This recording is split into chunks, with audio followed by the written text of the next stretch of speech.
नमस्कार दोस्तों, आपका स्वागत है आज के मुख्य समाचारों में। दोस्तों, आज देश भर से कई बड़ी न्यूज़ निकल कर आ रही है। सभी बड़ी खबरों के बारे में एक एक करके विस्तार से आपको बताएंगे।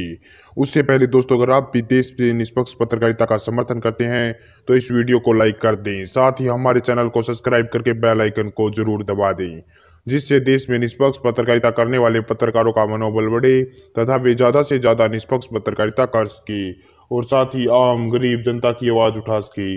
दोस्तों, अब बात करते हैं आज की सभी बड़ी खबरों के बारे में एक एक करके विस्तार से।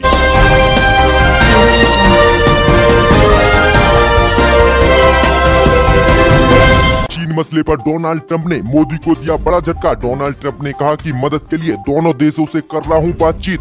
ये बहुत मुश्किल की स्थिति भारत के साथ नहीं अमेरिका। ट्रंप ने कहा कि दोनों देशों की करूंगा मैं मदद। जी दोस्तों, आपको बता दें कि इस वक्त की सबसे बड़ी खबर सामने निकल कर आ रही कि एक बार फिर से डोनाल्ड ट्रंप ने प्रधानमंत्री मोदी और भारत को झटका दिया है। जी दोस्तों, आपको बता दें कि बीजेपी और भारतीय मीडिया की तरफ से बात कही जा रही थी कि अगर चीन से युद्ध जैसे हालात बनते हैं तो अमेरिका भारत की मदद करेगा और भारत के साथ खड़ा होगा। लेकिन आज राष्ट्रपति डोनाल्ड ट्रंप ने बड़ा बयान दिया है और उन्होंने साफ कह दिया है कि वह दोनों ही देशों की मदद करेंगे, ना कि सिर्फ भारत की। जी दोस्तों, आपको बता दें कि लद्दाख चीन सीमा विवाद को लेकर डोनाल्ड ट्रंप ने आज बड़ा बयान दिया और डोनाल्ड ट्रंप ने कहा कि दोनों देशों से बातचीत के लिए मैं मदद के लिए कोशिश कर रहा हूं। ट्रंप ने आगे कहा कि ये बहुत मुश्किल की स्थिति है। हम भारत से बात कर रहे हैं, हम चीन से भी बात कर रहे हैं। उनके बीच बड़ी समस्या हो गई है, उनके बीच झड़प भी हो गई है। हम देखेंगे कि इसमें हम क्या कर सकते हैं। हम दोनों ही देशों की मदद करेंगे और युद्ध जैसे हालात नहीं बनने देंगे। तो ये साफ जो है डोनाल्ड ट्रंप ने कह दिया कि अगर मैं मदद करूंगा तो दोनों ही देशों की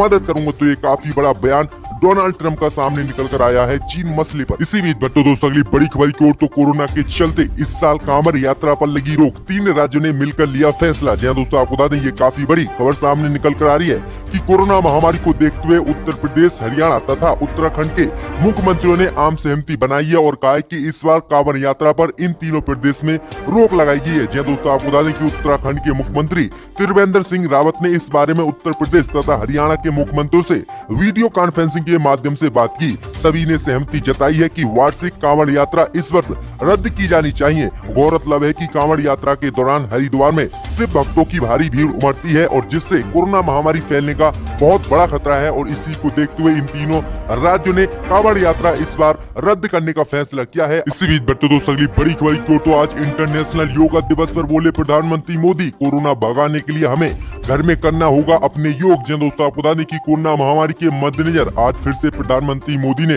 अंतर्राष्ट्रीय योग दिवस पर डिजिटल मंचों द्वारा देश को संबोधित किया। इस दौरान प्रधानमंत्री मोदी ने देश को संबोधित करते हुए एक संदेश दिया है। प्रधानमंत्री मोदी ने कहा कि कोरोना वायरस खास तौर पर हमारे श्वसन तंत्र पर हमला करता है। हमारे श्वसन तंत्र को मजबूत करने में जिससे सबसे ज्यादा मदद मिलती है वो है योग। योग के द्वारा हम कोरोना महामारी और अपने श्वसन तंत्र को मजबूत कर सकते हैं, जिससे कोरोना महामारी हमारे सामने नहीं घेर सकता। वहीं प्रधानमंत्री मोदी ने देश को संबोधित करते हुए आगे कहा कि बच्चे, बड़े, युवा, परिवार के बुजुर्ग सभी जब एक साथ योग के माध्यम से जुड़ते हैं तो पूरे घर में एक ऊर्जा का संचार होता है। इसलिए इस बार का योग दिवस भावनात्मक योग का भी दिन है, हमारी फैमिली बॉन्डिंग को भी बढ़ावा देता है। तो प्रधानमंत्री मोदी ने कहा है कि अगर हमें कोरोना महामारी को भगाना है तो हमें अपने घर में योग करना होगा और अपने शरीर को स्वस्थ रखना होगा। तो ये काफी बड़ी बात प्रधानमंत्री मोदी ने आज देश को संबोधित करते हुए इसी बीच बट्टो दोस्तों, अगली बड़ी खबर की ओर तो पंजाब के मुख्यमंत्री की मोदी सरकार से मांग, सीमा पर सैनिकों के लिए गोली चलाने की दी जाए छूट, वो एक मारे तो हम मारे उनके 5। जी दोस्तों, आपको बता दें कि पंजाब के मुख्यमंत्री कैप्टन अमरिंदर सिंह ने मोदी सरकार से LAC पर शहीद हुए जवानों के लिए अब एक बड़ी मांग की है। जी दोस्तों, आपको बता दें कि कैप्टन अमरिंदर सिंह ने कहा है कि सीमा पर जो जवान गश्त कर रहे हैं उनके लिए गोली चलाने की मोदी सरकार की तरफ से फुल छूट दी जाए। जी दोस्तों, आपको बता दें कि कैप्टन अमरिंदर सिंह ने कहा कि चीन के बॉर्डर पर फौजी के तौर पर मैं भी रहा हूँ, चीन पर भरोसा नहीं किया जा सकता। अब चीन के साथ सरहद पर बिना हथियारों के फौज नहीं भेजनी चाहिए। ऐसा फैसला मोदी सरकार को बदलना चाहिए। आगे उन्होंने कहा कि हमारा एक फौजी शहीद होता है तो उनके 5 फौजी मारो। मुझे उम्मीद है कि केंद्र की मोदी सरकार मेरी बात मानेगी। अगर चीनी फौज से हमारे फौजी को खतरा है तो उनको गोली मारने के हुक्म मोदी सरकार दे। तो ये काफी इसी बीच बट्टो दोस्तों, अगली बड़ी खबर की ओर तो मोदी सरकार के कोयला खदानों की नीलामी के खिलाफ सुप्रीम कोर्ट पहुंची झारखंड सरकार। जी दोस्तों, आपको बता दें कि झारखंड सरकार कोयला खदानों की नीलामी के केंद्र की मोदी सरकार सरकार के फैसले के खिलाफ उच्चतम न्यायालय पहुंच गई है और उसने नीलामी में राज्य सरकार को विश्वास में लेने की जरूरत बताते हुए इस पर रोक लगाने की मांग की है। मुख्यमंत्री हेमंत सोरेन ने शनिवार को कहा कि कोयला खदानों की नीलामी को लेकर राज्य सरकार ने उच्चतम न्यायालय में एक अर्जी दाखिल की है। उन्होंने दो टूक कहा है कि कोयला खदानों की नीलामी में केंद्र सरकार द्वारा राज्य सरकार को विश्वास में लेने की जरूरत थी। आगे उन्होंने कहा कि इतने वर्षों से नई प्रक्रिया मोदी सरकार के द्वारा अपनाई गई है और इस प्रक्रिया से प्रतीत होता है कि हम फिर उस पुरानी व्यवस्था में जाएंगे जिससे बाहर निकले थे। उन्होंने कहा है कि कोयला खदानों की नीलामी से पूर्व राज्यव्यापी सामाजिक आर्थिक सर्वेक्षण होना चाहिए था, जिससे पता चल सके कि कोयला खदानों से यहाँ के लोगों को फायदा हुआ है और नहीं। अगर फायदा नहीं हुआ है तो क्यों नहीं हुआ है, ये बड़ा विषय था। लेकिन केंद्र की मोदी सरकार ने जल्दबाजी दिखाई और किसी का निर्णय लिए बिना ही अपनी तरफ से कोयला खदानों की नीलामी दे दी। तो इसी के लिए रोक लगाने के लिए हेमंत सरकार ने अर्जी दाखिल की है, जिसमें सुप्रीम कोर्ट अब सुनवाई करेगा और देखते हैं कि इस पर रोक लगती है या नहीं। इसी बीच पर तो दोस्तों अगली बड़ी खबर की ओर तो शिवसेना का मोदी सरकार पर निशाना, कहा डोनाल्ड ट्रंप के हारने के बाद मोदी पड़ जाएंगे अकेले। जहां दोस्तों आपको बता दें कि शिवसेना सांसद संजय राउत ने एक बार फिर से मोदी सरकार पर निशाना साधते हुए कहा कि आगामी चुनाव में अमेरिकी राष्ट्रपति डोनाल्ड ट्रंप के हारने के बाद मोदी अकेले रह जाएंगे। वहीं संजय राउत ने कहा कि भारत के पड़ोसी देश सब चीन के साथ जा रहे हैं और भारत के साथ एक भी देश नहीं आ रहा है। उन्होंने कहा कि ये मोदी सरकार की विदेश नीति की विफलता है और मोदी सरकार विदेश नीति में बिल्कुल फेल रही। आगे उन्होंने कहा कि अमेरिकी राष्ट्रपति डोनाल्ड ट्रंप आगामी चुनाव में हार जाएंगे, मोदी का साथ फिर कौन देगा। चीन के हमले ने बाहुबली राजनीति की हवा निकाल दी है। तो ये काफी बड़ा हमला जो है संजय रावत की तरफ से बोला गया है प्रधानमंत्री मोदी पर। इसी बीच पर तो दोस्तों अगली बड़ी खबर की ओर तो राष्ट्रपति रामनाथ कोविंद और केंद्रीय गृह मंत्री अमित शाह ने योग दिवस पर दी देशवासियों को बधाई। गृह मंत्री अमित शाह ने कहा कि प्रधानमंत्री मोदी के प्रयासों के बाद पूरी दुनिया में मनाया जाता है 21 जून को योग दिवस। जी दोस्तों आपको बता दें कि गृह मंत्री अमित शाह ने योग दिवस की बधाई देते हुए कहा कि योग तन मन कार्य और विचार तथा मनुष्य और प्रकृति के बीच एक स्थापित करने का बहुत बड़ा माध्यम है।